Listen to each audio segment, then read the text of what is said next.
Esse é o segundo acampamento da Fraternidade São João Paulo II e é com muita alegria que eu estou participando de tudo isso.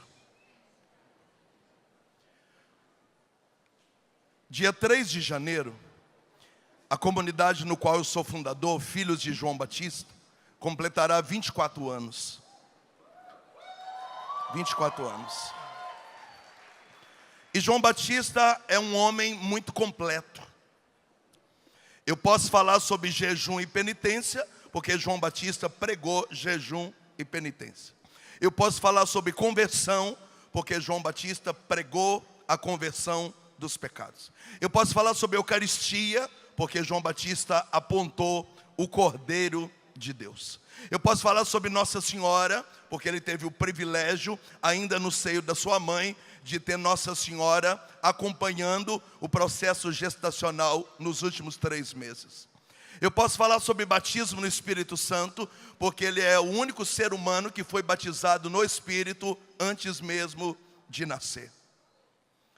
Eu posso falar sobre família, ele denunciou o adultério de Herodes e isso custou a sua cabeça. Eu posso falar sobre martírio e martiria, porque João Batista deu a sua vida por causa da verdade. Eu posso falar sobre verdade, porque o discurso de João Batista era o discurso da verdade. Não é à toa que Mateus capítulo 11, Jesus falou que dos nascidos de mulher, ninguém foi maior do que João Batista. Ele é um cara muito completo e eu trago esse legado de passear pelas vertentes, de passar por todas as áreas, de conseguir evangelizar em todos os setores, em todas as pastorais. Eu não tenho nenhuma dificuldade de transitar na evangelização por essas áreas diferentes. Mas hoje eu queria a oração de vocês, porque João Batista é filho de Zacarias, e Zacarias é de linhagem sacerdotal.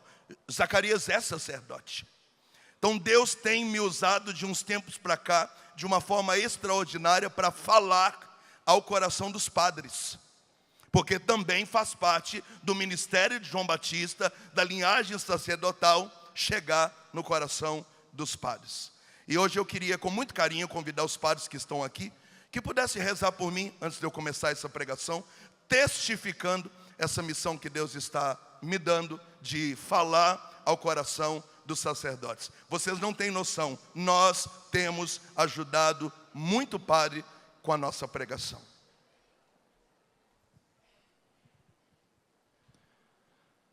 Senhor Deus Todo-Poderoso, nós como sacerdotes, Senhor, impomos as mãos sobre esse teu servo e te pedimos, ó Deus, que o Senhor coloque nos lábios dele as tuas palavras, Senhor. É verdade, Senhor, que o Senhor chamou Moisés para ser como um João Batista dos nossos tempos, Senhor.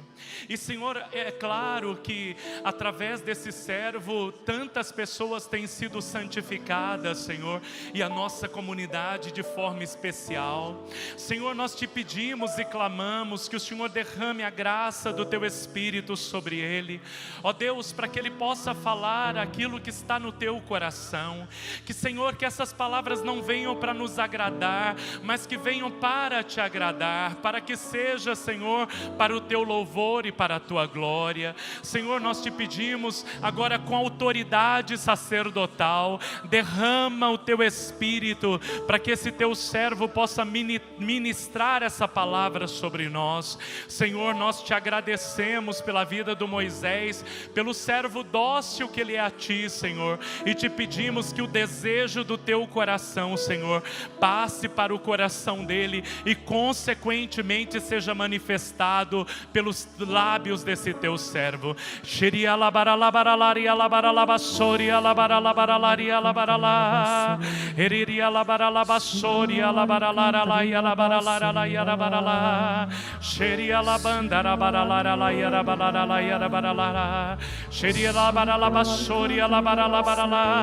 Senhor, coloca fogo, Senhor, fogo no coração desse teu filho. Coloca, Senhor, fogo nos olhos, Senhor, para que ele possa, Senhor, como um profeta, incendiar esta nação, Senhor. Incendiar esta nação. Sim, ó Deus, nós pedimos agora que se cumpra com ele, Senhor, aquilo que se cumpriu na vida do profeta Elias, uma porção dobrada do teu Espírito.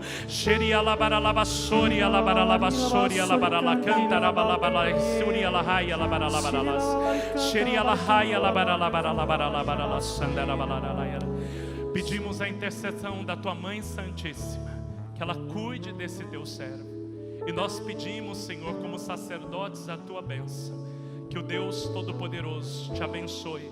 Coloque as palavras dele nos teus ouvidos, em tua boca e em teu coração. Em nome do Pai, do Filho e do Espírito Santo. Amém.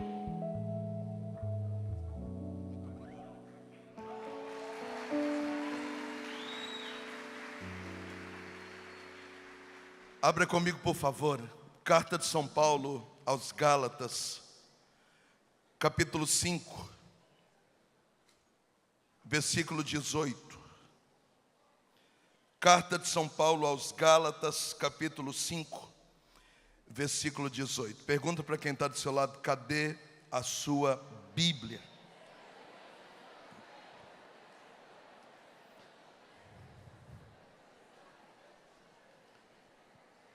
Gálatas 5, 18. Se, porém, vos deixais guiar pelo Espírito, não estais sob a lei. Ora, as obras da carne são esta: fornicação, inveja, libertinagem, idolatria, superstição, inimizades, brigas, ciúmes, ódio, ambição, discórdia, partidos, invejas, bebedeiras, orgias e outras coisas semelhantes. Dessas coisas vos previno, como já vos preveni: os que praticarem não herdarão o reino de Deus. Ao contrário, o fruto do Espírito é caridade, alegria, paz, paciência, afabilidade, bondade, fidelidade, brandura, temperança. Contra essas coisas não há lei, pois os que são de Jesus Cristo crucificaram a carne com as suas paixões e concupiscências. Se vivemos pelo Espírito, andemos também de acordo com o Espírito. Não sejais ávidos da vanglória, nada de preocupações e nada de inveja entre vós. Palavra do Senhor. Beija sua Bíblia, vamos aplaudir a palavra bem forte. Melhor.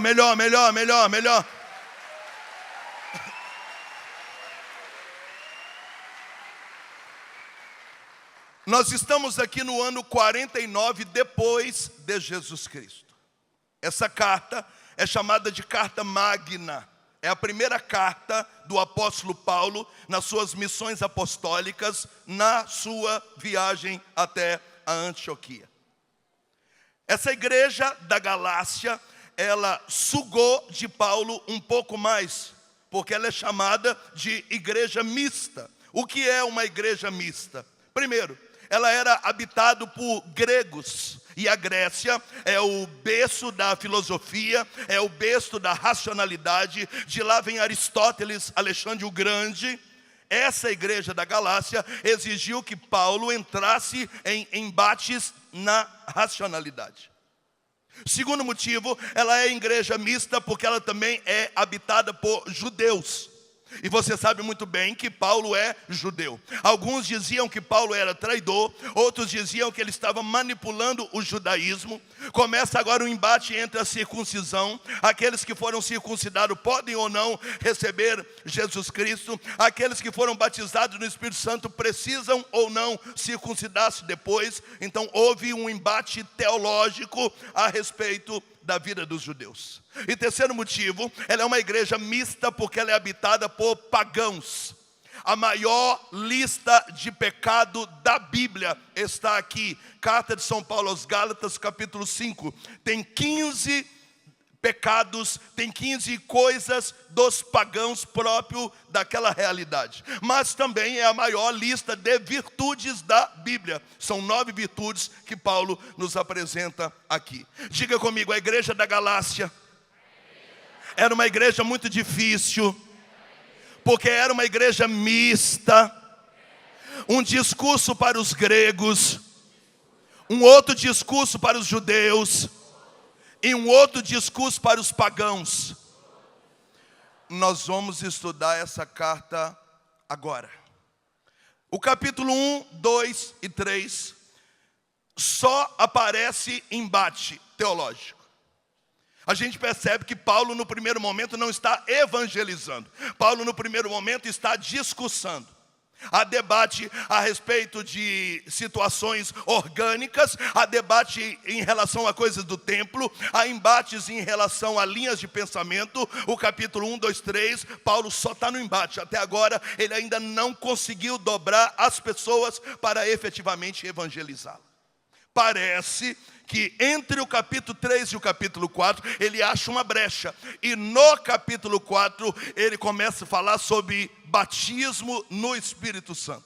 E ele vai pregando, vai pregando, vai pregando, vai pregando. A Bíblia não dá detalhes, mas eu acredito que ele começa a ter a oportunidade de orar lá naquela igreja. E chega um determinado momento que ele diz: a prova de que vocês são filhos é que Deus enviou aos vossos corações o Espírito do seu Filho que clama, Abba, Pai. Vocês receberam o Espírito Santo. E aqui aparece um dos cognomes do Espírito Santo. Diga comigo, é o Espírito Santificador. Se você não abrir a boca, eu juro que eu vou embora agora. Abre a sua boca, diga para quem está na esquerda, direita, à frente, atrás, em cima, embaixo, do lado do outro. É o Espírito Santificador.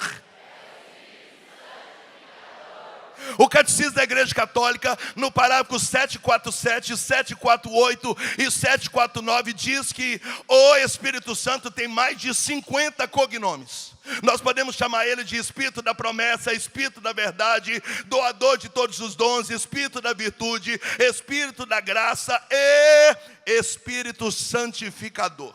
Portanto, quem opera a santidade no ser humano? A experiência de Pentecostes. A cultura de Pentecostes traz ao ser humano a graça de uma mudança real. Volto a dizer, capítulo 1, 2 e 3 é só embate. No capítulo 4, ele sente uma brecha, ele começa a pregar sobre quem é o Espírito Santo. A Bíblia não diz, mas eu acredito que ele ora, e depois de orar ele diz: agora sim, a prova de que vocês são filhos, mesmo sendo uma igreja mista, mesmo tendo dificuldade de entender a verdade, é que Deus enviou aos vossos corações o Espírito do seu Filho que clama, Abba, Pai. O Espírito Santo vai santificar vocês. Pode aplaudir. O Espírito Santo vai santificar vocês.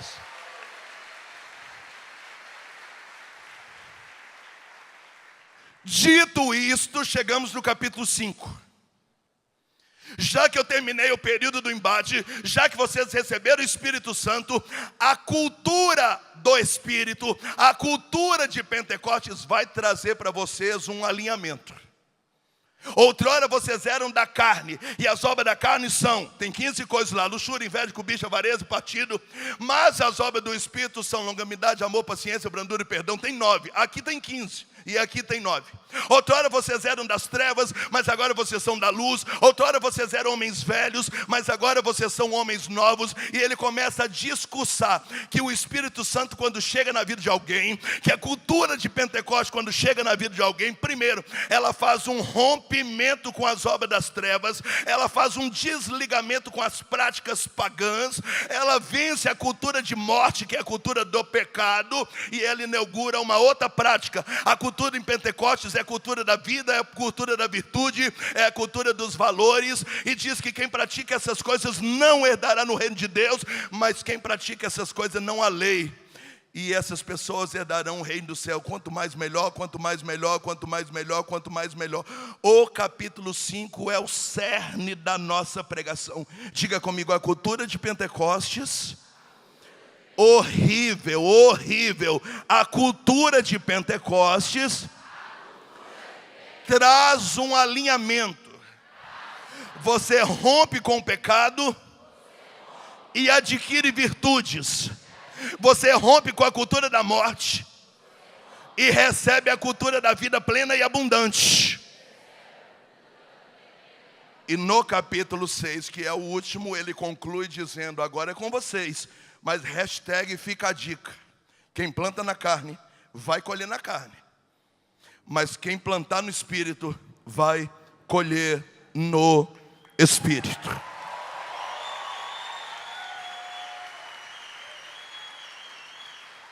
Bate no seu peito e fala: o Moisés está contando tudo que está na Bíblia que eu não leio.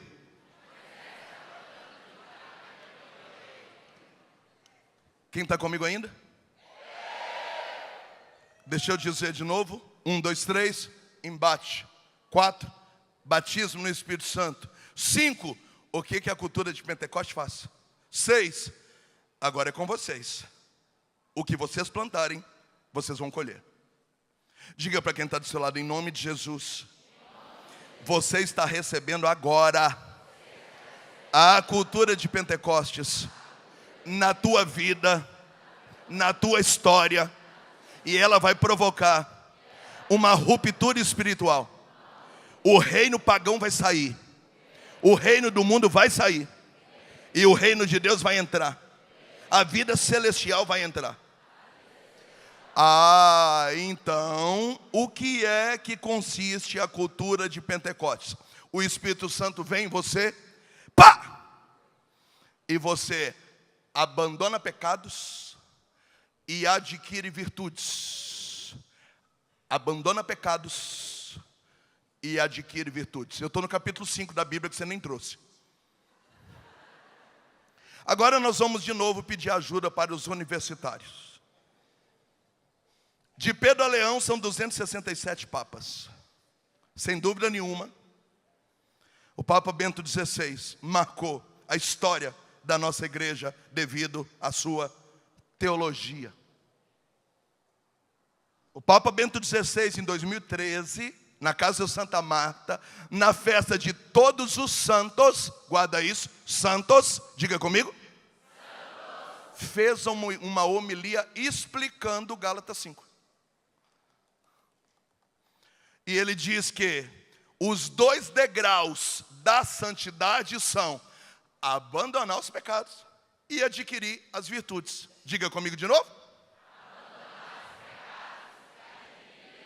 Então, a partir de agora, eu saio de cena e o Bento XVI entra no meu lugar. E a gente vai entender o que é Gálatas 5 sob o olhar de Bento XVI. Uma salva de palmas para o Papa Bento XVI.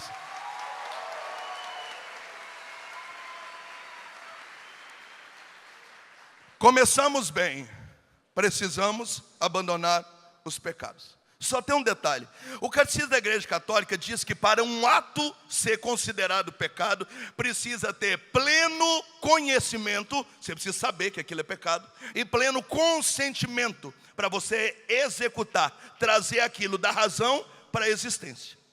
Então o pecado não começa no ato, começa no entendimento de que aquilo é errado, e mesmo sabendo que é errado, você consente em executar. Quem está comigo, diga amém. Uma aula de teologia de graça. Diga comigo: pleno conhecimento e pleno consentimento. Então para a gente parar de pecar, a gente precisa saber o que é pecado. E como tirar o pecado da nossa vida, se na maioria das vezes nós não sabemos o que é pecado. Se eu perguntar para você, quais são os pecados veniais, aqueles que são perdoados no ato penitencial da missa? Diga para quem está do seu lado: você não sabe. Se eu perguntar para você quais são os 7 pecados capitais de cor e no que é que eles se incorrem, fala para quem está do outro lado: você também não sabe. Se eu perguntar quais são os pecados graves que tira você da Sagrada Comunhão e que são cometidos contra os 10 mandamentos e coloca você numa situação de juízo perigosa, fala para quem está atrás: você também não sabe. Se eu falar para você quais são os pecados mortais, aquele que o Catecismo da Igreja Católica, parágrafo 1033, dizendo que quem morrer com eles no colo, sem ter tempo de se arrepender, tem como pena ficar afastado do Todo-Poderoso para sempre. E esse estado de autoexclusão, não é Deus que manda ninguém para o inferno, é a pessoa que se exclui da salvação, se denomina inferno. Fala para quem está na sua frente, você também não sabe disso.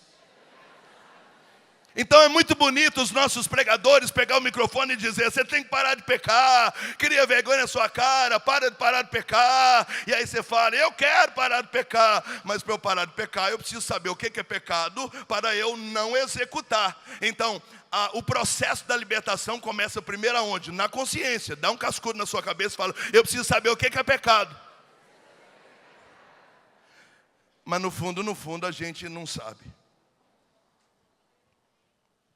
Se fosse eu colocaria na Bíblia uma lista de 3.489 pecados. Você diria: se eu não pratico essas coisas, então eu estou no processo da santidade. Diga amém? Amém. Mas não sou eu, e a Bíblia não tem uma mega lista completa de todos os pecados. A maior que existe é essa. Fala para quem está do seu lado: e só tem 15. E não são só 15 os pecados da humanidade, amém, queridas?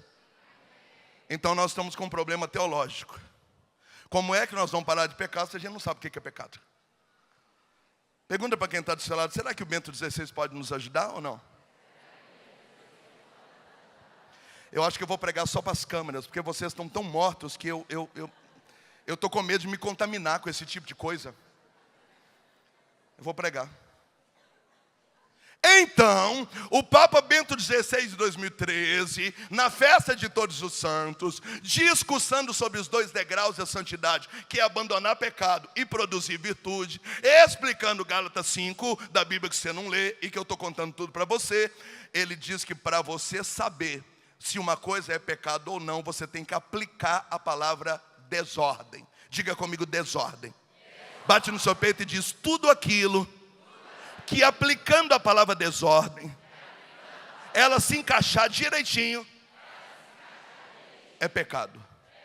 Qual que é o raciocínio do Papa Bento XVI? Vão comigo lá para o Éden. Quando Deus criou o ser humano, Ele criou o ser humano no mais alto grau de santidade. É uma palavra grega chamada character, ou caráter indelével, ou justiça original. Isso é tão perfeito que a Trindade diz: façamos o homem à nossa imagem e semelhança. É por isso que o ser humano vai morar no Éden, porque Éden do hebraico é jardim das delícias. O ser humano não pode morar em outro lugar que não seja no Éden. E não é o ser humano que reza. A Bíblia diz que é Deus que toda tarde visita o Éden para tomar um café de luxo com o ser humano. O que estava acontecendo no Éden? A ordem, perfeita ordem.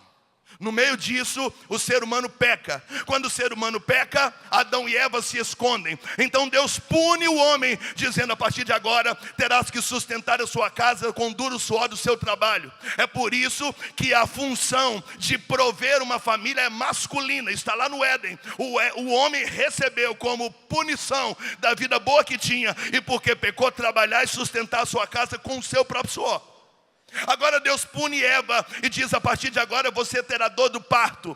Toda vez que você parir, você vai lembrar do pecado original e daquilo que você não deveria ter feito. Então, enquanto a mulher recebe a vocação da maternidade, o homem recebe a vocação de ser o provedor e o protetor da sua casa. A partir de agora, a Bíblia diz que Deus expulsa o ser humano do Éden e coloca 2 querubins com 2 espadas de fogo na mão. A partir de agora, ninguém mais entra no Éden. Deus fala na nuvem, na tempestade, no arco-íris. Deus fala nos juízes, Deus fala nos reis, Deus fala nos profetas. Deus fala do jeito que Ele quiser, mas o ser humano não tem mais acesso a Deus, porque a carta aos Hebreus diz que em situação de pecado, sem santidade, ninguém pode ver a face de Deus. Afastado do Éden, acontece o primeiro assassinato. A Bíblia é rasgada na primeira família com o assassinato entre 2 irmãos de Caim e Abel. E a partir de agora vai se cumprir aquilo que 1700 anos depois São Paulo diz aos Romanos capítulo 6, que o salário do pecado agora será a morte. Aquilo que estava em ordem agora entrou na mais triste desordem. Qual é o cognome de pecado? Segundo Bento XVI, diga comigo, desordem. Fala para quem está do seu lado, se tem desordem, é pecado. Fala para quem está do outro lado, se tem desordem, tem pecado. Fala para quem está atrás de você, se tem desordem, tem pecado. Fala para quem está na sua frente, se tem desordem, tem pecado. Vou te explicar. Diga comigo, fala Moisés. Eu estou morto, mas eu quero te ouvir. Ter celular é pecado? Não, eu tenho dois. Um business de trabalho e um pessoal. Agora a estatística diz que o ser humano no Brasil fica de 7 a 14 horas por dia com o celular na mão. Você não consegue rezar o texto porque você está com o celular na mão. Você não beija a sua esposa porque você está com o celular na mão. Você não consegue dar atenção ao seu marido porque você está com o celular na mão. Você não consegue ser mãe e ser pai porque você está com o celular na mão. Você não consegue ter vida interior porque você está com o celular na mão. Você não consegue ler livros porque você está com o celular na mão. O tempo todo o celular está na sua mão e você está perdido. Agora está com crise de ansiedade. Agora você só fica um tempo inteiro nessa dopamina da tela. Nesse caso o celular trouxe uma desordem na sua vida. Se trouxe uma desordem, celular é pecado. Eu mesmo aplaudi, você não tem cacife para aplaudir.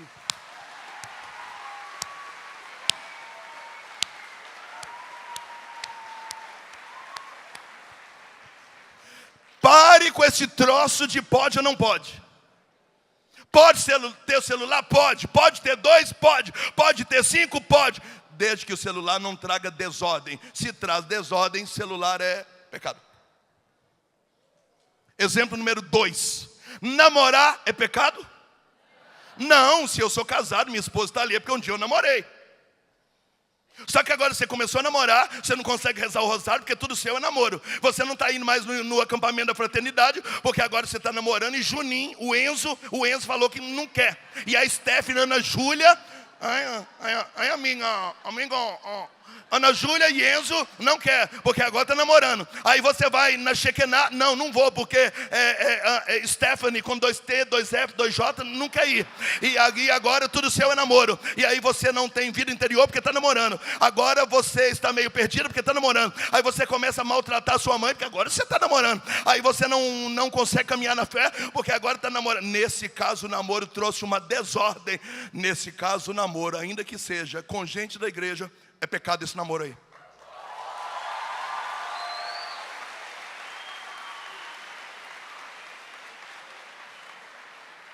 Fala para quem está desse lado, chupa essa manga aí, bebê.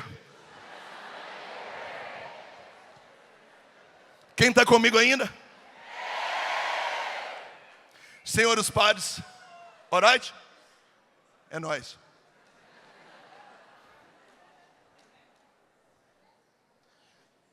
Ter uma bicicleta é pecado? Alguns têm uma bicicleta que chega em algum lugar, o outro tem aquela bicicleta que nunca chega em nenhum lugar.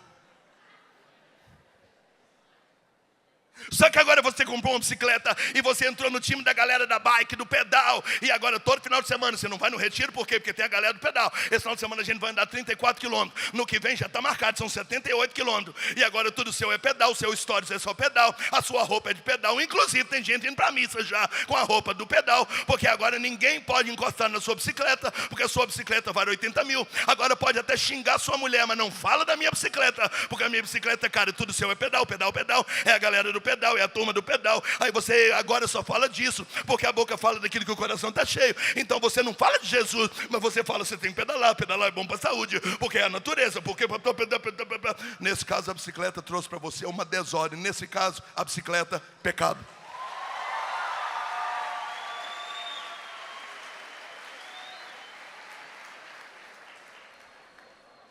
Diga comigo, se eu aplicar a palavra desordem e ela se encaixar, pecado. Alguém me ouve ainda? Fala para quem está do seu lado, está falando seu nome lá no palco, ó.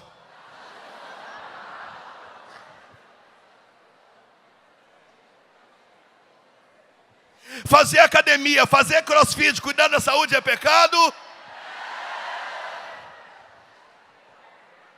Mas agora você ficou louco. Você só fala de academia, só fala de shake, só fala de suplemento. Agora você vai à missa com roupa da academia, da missa você já vai para academia, da academia você já vai para a roupa. E aí o seu stories é academia, o seu papo é academia. Você começa a pregar para as pessoas que elas têm que se cuidar, que elas têm que emagrecer, que elas têm que tomar isso, que isso é bom. Aí você acorda de madrugada, nunca foi na missa das 7, mas 5 horas está na academia. E aí academia, porque você sabe academia. Nesse caso, a academia é desordem. E se é desordem é pecado. E se é desordem é pecado. E se é desordem é pecado.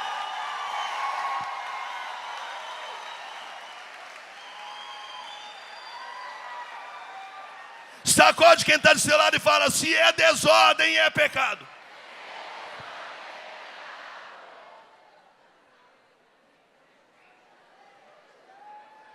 Chupa essa manga. Fala para quem está do seu lado: eu acho que eu ouvi seu nome lá no palco.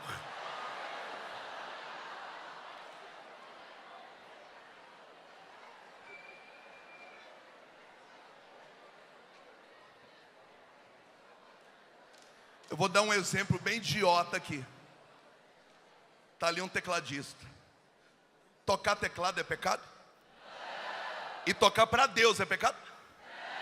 Mas agora comprou um teclado e ensaia o dia inteiro. E não conversa mais com o pai, não conversa com a mãe, não dá atenção para a mulher, não namora com a mulher. E agora não tem mais tempo para os filhos. E agora todo dia igreja. E ficou fanático e só posta coisa. E tudo é teclado, é aula de teclado, história de teclado, tudo é teclado. Nesse caso essa pessoa não vive mais, agora é teclado. Parece que o teclado é a quarta pessoa da Santíssima Trindade. E aí tudo na vida. Nesse caso o teclado trouxe desordem. Se trouxe desordem, o teclado é motivo de pecado.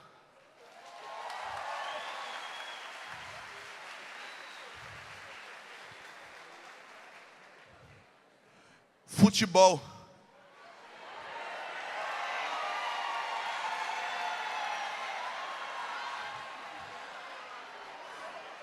É pecado? Torcer para alguns times é pecado. Eu moro em Minas, eu sou cruzeirense, me respeita. Mas não sei o nome de 5 jogadores. Torcer para o time de futebol é pecado? Mas agora tudo é futebol. E hoje tem jogo. E aí eu tenho que ir embora mais cedo, acampamento da fraternidade, porque 4 horas eu quero assistir o clássico. Porque amanhã, meio-dia, eu venho almoçar em casa. Mas não é para ver a minha família, é para ver os gols de ontem. E agora tudo é futebol, o papo é futebol. Faz na fisioterapia, só fala futebol. Lá no seu trabalho, só fala futebol. Você deixa sua mulher ir dormir sozinha, para você ficar no sofá 11 horas da noite esperando os pênaltis de futebol. Porque tudo é futebol. Porque agora briga por causa do futebol. É camisa de futebol. Para sair com o filho não pode, que não tem dinheiro. Mas para comprar camisa de futebol tem dinheiro. Nesse caso, futebol trouxe desordem. Se trouxe desordem, pecado.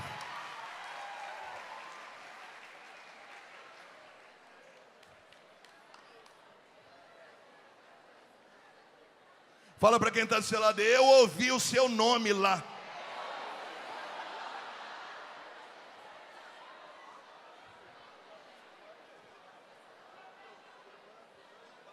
Política é pecado? A doutrina social da igreja diz que a política é um dos maiores meios de fazer caridade. E você, como cidadão, como eleitor, você tem direito a se posicionar e acompanhar os seus candidatos. Só que agora você só posta coisa de política, você só fala de política, você não consegue falar para sua mulher que ama, mas você sabe tudo que está acontecendo em Brasília. Por quê? Porque a política, aí você começa a brigar por causa de política, aí você racha a sua paróquia por causa de política, e aí você racha a sua família por causa de política, e aí quando olha para você só respira política, o seu papo é político, tudo seu é político. Nesse caso a política trouxe desordem, desequilíbrio. Nesse caso, pecado. Metade já não aplaudiu, é os fanáticos.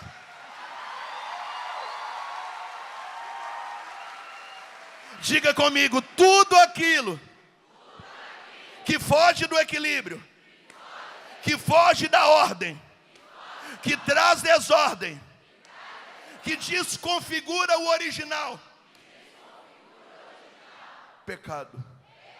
E por que Deus é tão rigoroso com esse assunto? Porque termina o último capítulo da carta aos Gálatas dizendo: gente, Deus não permite que vocês sejam escravos de nada, porque é para a liberdade que Cristo vos libertou.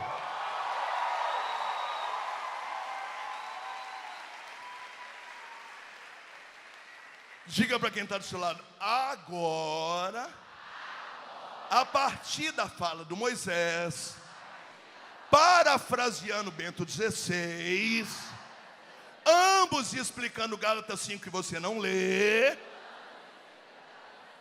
agora você já sabe o que é pecado. Então, você está apto a parar de pecar, em nome de Jesus Cristo.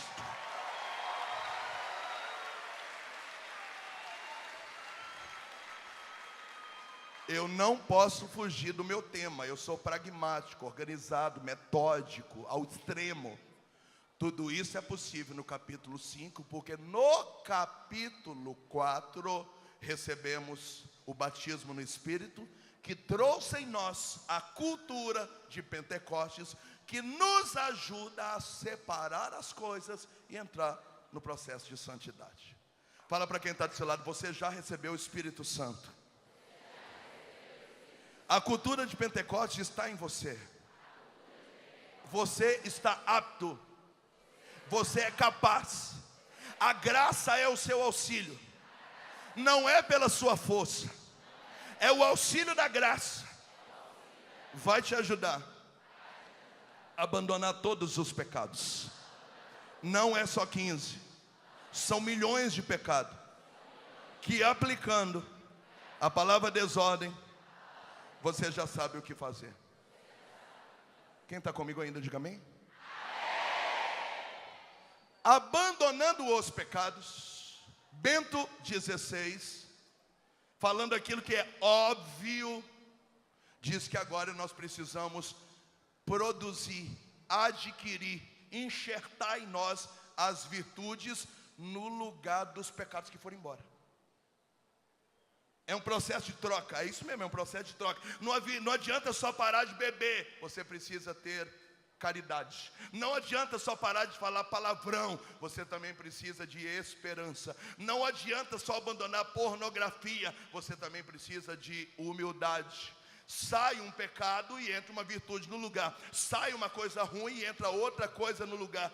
Essa coisa chamamos na Bíblia de virtudes. Aqui só tem 9, mas as virtudes, o próprio Paulo diz que não há lei, quanto mais melhor. E aqueles que forem adquirindo, enxertando, multiplicando, aqueles que foram conquistando essas virtudes, essas pessoas herdarão o reino dos céus. Você precisa tirar um pecado, diga comigo, e colocar uma virtude no lugar.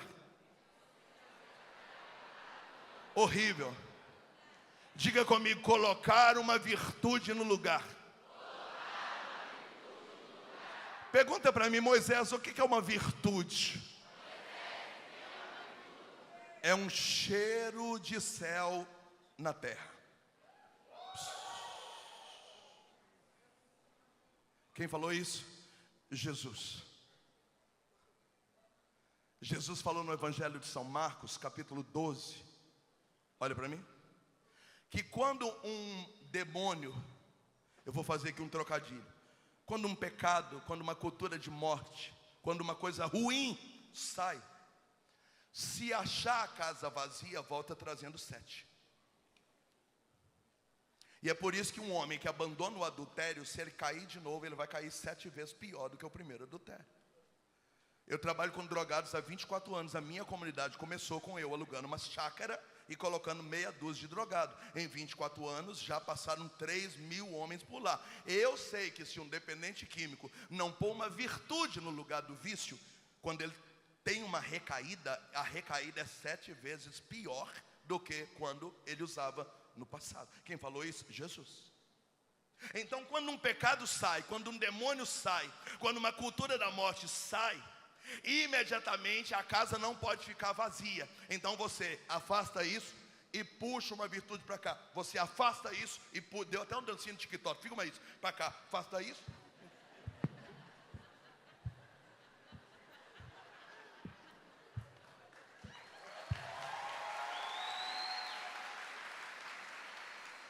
É um processo de substituição. Diga para quem está do seu lado: sai um pecado, entra uma virtude no lugar.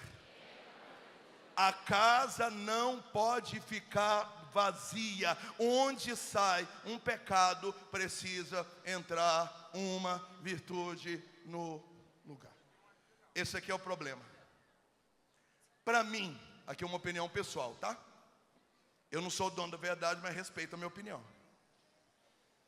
Abandonar pecado é fácil. Se a gente fizer uma oração do fogo aqui agora, diga aleluia. E falar: traz a maconha que está no seu bolso, joga o maço de cigarro aqui. Você joga aqui e se liberta. Então parar de pecar é muito fácil. O difícil é, abandonando o pecado, trazer virtude para o lugar, porque a virtude é um exercício dolorido de vida. Qual é o calcanhar de Aquiles hoje das nossas comunidades, das nossas paróquias? Eu era Moisés Rocha, eu bebia, eu fumava, eu usava droga, eu saía com garota de programa e um dia eu encontrei Jesus, oh glória! E todo mundo aí encontrou Jesus, mas é ignorante, é vaidoso, é arrogante, mimizento, chantagista, vitimista, não aceita ser corrigido, não pode falar nada com ele, é barraqueiro, é chiliqueiro. O que está acontecendo? Ele abandonou o pecado, mas ele não trouxe virtude para o lugar. Moral da história: ele vai para o inferno do mesmo jeito. Vai para o inferno do mesmo jeito. Quem falou isso? Catecismo da Igreja Católica, parágrafo 513. Nós seremos julgados por causa das virtudes. É por isso que São Pedro, na sua segunda carta, diz que o amor cobre, dá cobertura, apaga uma multidão de pecados. Ou seja, existem pecadinhos que você vai lutar, e aí são coisinhas bestas que você não consegue vencer. Mas se você for uma pessoa muito virtuosa, as virtudes cobrem, dão cobertura, abafam pequenos pecados, porque nós seremos julgados por causa das virtudes. Diga para quem está do seu lado: não adianta só parar de pecar, precisa colocar virtude no lugar. Por que tem gente brigando dentro de nossas comunidades? Porque não tem virtude. Por que tem gente brigando em nossas paróquias, nas pastorais, nas sacristias? Porque falta virtude. Por que tem gente brigando no trânsito? Acredita em Deus, mas não tem virtude.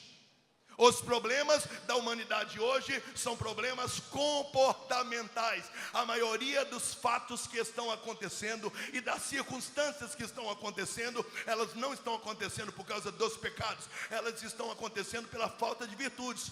A desobediência, uma falta de virtude. A ignorância, uma falta de virtude. A falta de simplicidade, uma falta de virtude. Aí eu pergunto para você: você parou de pecar? Uhul! E quais são as virtudes que você tem? Se parou de pecar e não adquiriu virtude, você não vai ser santo. Você só é uma pessoa natural. Deixa eu explicar para você não entender. Olha para mim, olha para mim, olha para mim. Dá para ver que você morreu no meio da pregação. Nós fomos criados originais, diga amém? Amém. Quando eu levo uma vida de pecado, eu levo uma vida abaixo da média. Amém? Aí eu abandono o pecado, eu volto para a média. Eu não sou santo, eu só voltei para a média. Quando eu adquiro virtude, eu levo uma vida acima da média. É acima da média que estão os santos. Os santos não estão aqui. Os santos, primeiro, abandonaram os pecados, chegaram na média, voltaram para o estado original e decidiram ser muito virtuosos, acima da média. A igreja olha o ser humano lá em cima e diz: santo, santo, santo, santo, santo. Eu vou fazer um exercício de virtude com você, tá? Papum, diga amém? Repete comigo, papum. Eu quero que na lata você olhe para quem está do seu lado e diga 3 virtudes que você tem. Na lata, vai. 1, 2, 3, valendo já.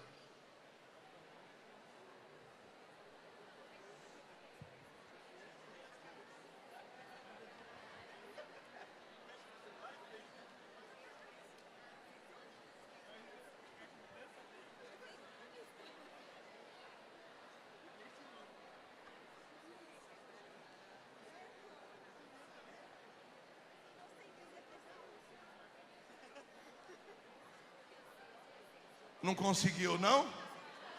Ah, será por quê?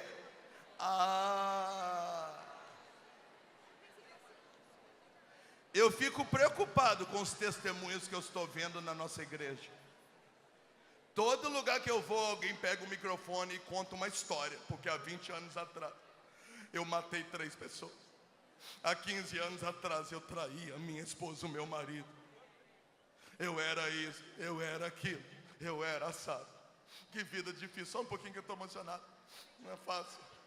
Mas graças a Deus eu encontrei Jesus. Hoje eu estou aqui na igreja, todo mundo, ai que lindo. Não, ele só voltou para a média, ele não é ninguém ainda. Ele só voltou para a média. Aí enquanto a pessoa está chorando com o microfone na mão, dizendo que há 20 anos ela fez tudo isso, às vezes dá uma exageradazinha, todo mundo, oh, nossa. A pessoa traiu 2 vezes, fala que traiu mais de 12. Ela matou 2, fala, eu matei uns 15. O que eu lembro, uns 15. E todo mundo, uau, olha como é que Jesus faz a obra. Pergunta para a mulher dele se fez a obra mesmo. Se ela falar, droga ele não usa mais, tráfico também não, mas ele é ignorante, ele não leva um café na cama, ele não pega na minha mão, ele não me elogia, não pode falar nada com ele, tudo que fala dá problema.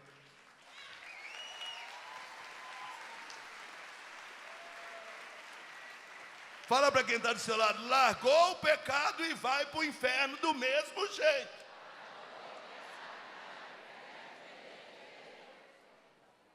Eu estou certo, irmão Samuel? Certíssimo. Hoje eu estou muito bom. Pergunta para quem está do seu lado, você está entendendo ou não está entendendo o que eu estou falando? Boa. Então agora eu vou pegar o meu celular, que não está aqui, e vou ligar lá na sua casa. Opção número 1. Alguém fala, alô? Aqui é Moisés Rocha, pregador, eu estou ao vivo pela Canção Nova, tudo bem? Como é que a senhora chama? Tudo bem, Filomena, dona Filomena. E o João? Se ela falar, uai, até que tá bom, né? Poderia melhorar, mas até que tá bom. Antigamente ele batia em mim, agora pelo menos não bate, né? Assim, glória a Deus, né? Aí eu desligo o telefone e falo, João, eu vou quebrar sua cara, velho. Aí eu ligo de novo, dona Filomena, Moisés de novo, tudo bem? Estou ao vivo pela Canção Nova, me fala do João. O João batia na gente, era ignorante, roubava as pessoas, caloteiro, a fama na cidade era terrível. Já passei muita vergonha por ser mãe dele, mas hoje ele conheceu o Shekinah e começou a participar da Fraternidade São João Paulo II. E depois que e depois que começou a participar, ele é carinhoso, ele é bondoso, ele me ajuda nas coisas. Quando ele chega, ele me dá atenção, ele olha nos olhos. Quando ele sai, eu sinto até saudade, porque é tão bom ter ele aqui em casa que eu não quero que ele saia. Nossa, eu louvo a Deus, porque a fraternidade mudou a história do meu filho, o João Santo.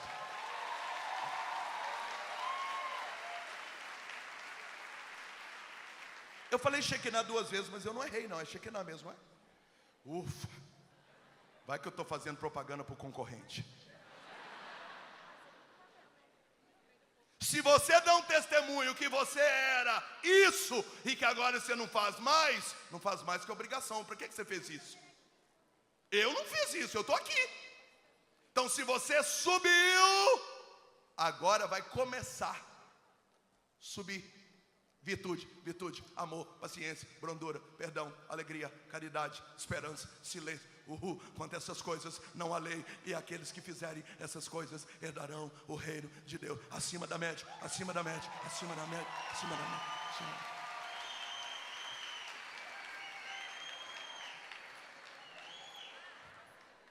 Quem realiza tudo isso? Capítulo 4. Diga comigo, a cultura de Pentecostes.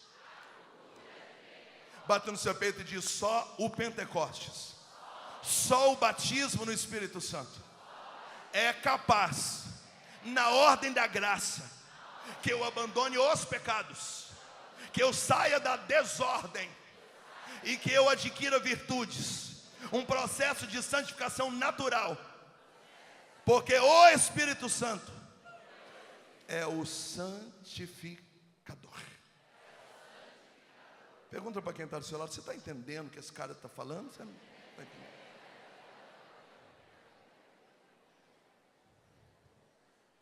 Moisés, eu queria muito adquirir virtude. Você não tem um conselho para me dar? Claro que eu tenho. Mateus 5, olha para mim. Se alguém bater na sua face, sabe o que você faz? Oferece a outra.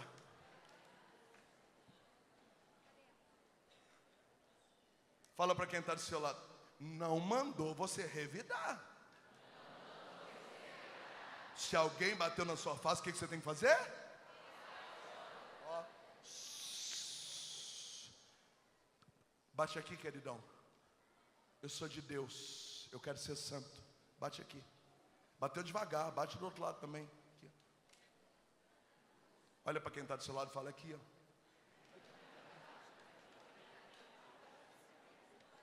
Mateus capítulo 5. Se alguém convidar para você para andar 1000 passos, sabe o que você faz? Anda 2000. Diga para quem está do seu lado, isso é virtude. Mateus capítulo 5. Se alguém quiser roubar a sua túnica, sabe o que você faz? Dê a capa também.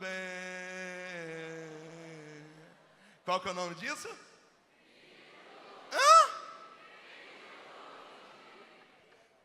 Continua Mateus 5. Orai por aqueles que vos perseguem e abençoai aquele que vos amaldiçoa, e assim sereis chamados filhos do Deus vivo. Pode aplaudir.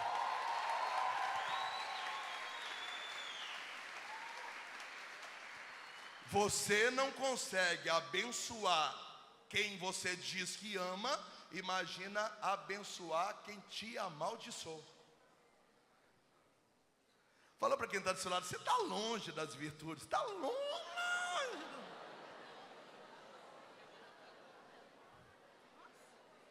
Continua, Mateus capítulo 5.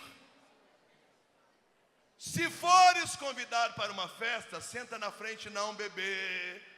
Senta no último lugar. Não é na área VIP, não. É lá. Porque vai ser mais bonito alguém falar: ô Moisés, fica aí atrás. Não, querido, tem um lugar reservado para você. E o Moisés andando no meio do pessoal assim. Obrigado, boa noite, tudo bem? Obrigado. É aqui? É melhor você, na frente de todo mundo, ser honrado e convidado a sentar na frente, do que ser convidado a se retirar porque sentou na frente num lugar que não era seu. E Jesus conclui dizendo: há primeiros que serão últimos, mas há últimos que serão primeiros. Qual que é o nome disso? Virtude. Pode aplaudir, pode aplaudir.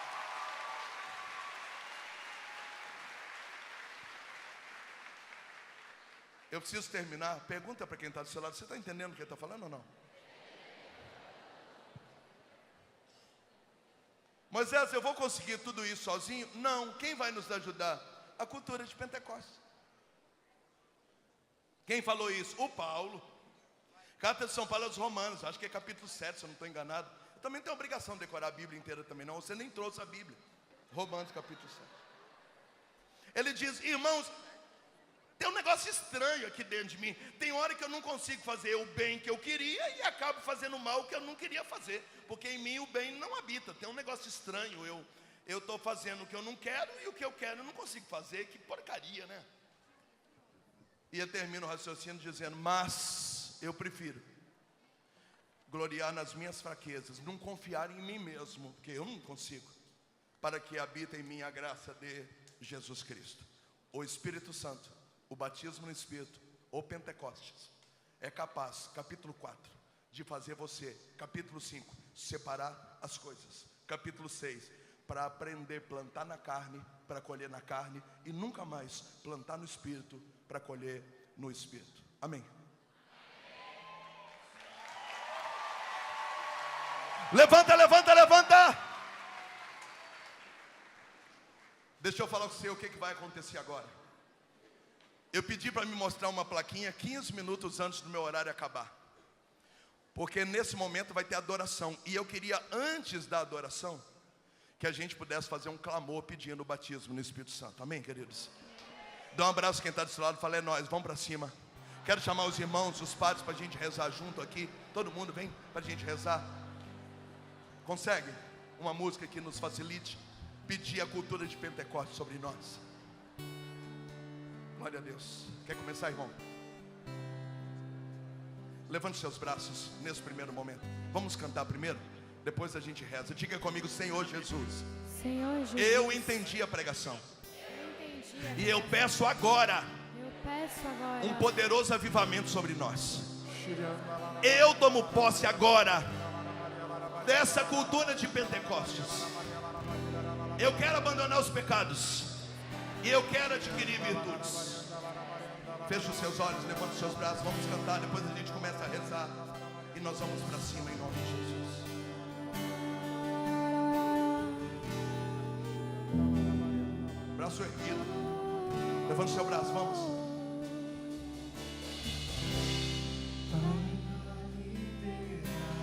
Vocês sabem cantar, fique à vontade. Fique à vontade. Força. Fique à vontade. É um ambiente novo, diga. É um ambiente novo. Banhado a vinho doce. Banhado a vinho Me embriago todo. doce.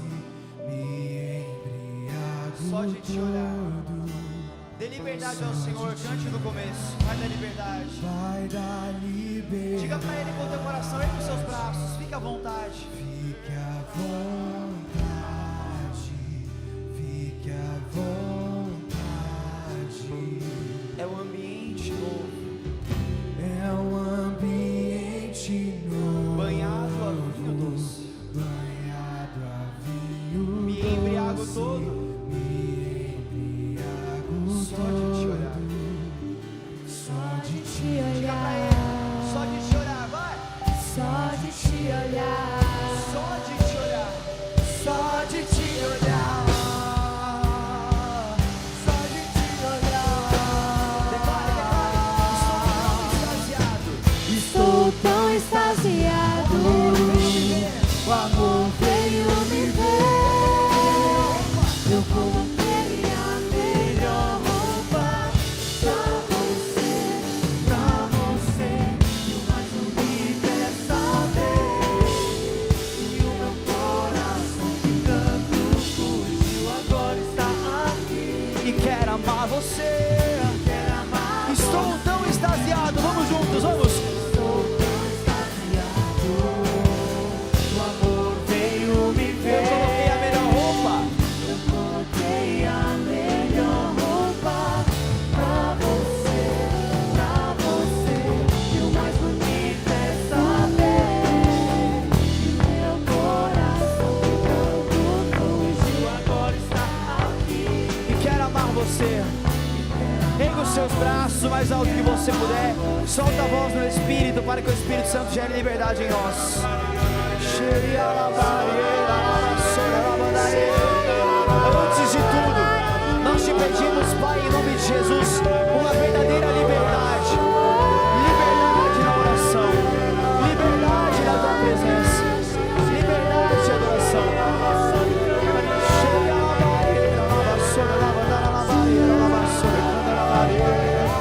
Separa a liberdade, separa a liberdade. Que Cristo me libertou. Separa a liberdade que Cristo me libertou. Separa a liberdade que Cristo me libertou. Além eu vou, além Vamos eu juntos. vou. Separa a liberdade que Cristo me libertou. Além eu vou, além eu vou. Separa a liberdade que Cristo me libertou. Além eu vou. Mais uma vez, mais uma vez. Separa a liberdade que Cristo me libertou. Além eu vou, além eu Separa a vou. liberdade. Separa a liberdade que Cristo me libertou. Além eu vou. Estou tão extasiado. Estou tão extasiado. O amor veio me ver. Amor veio me ver. Eu coloquei a melhor roupa pra você, e o mais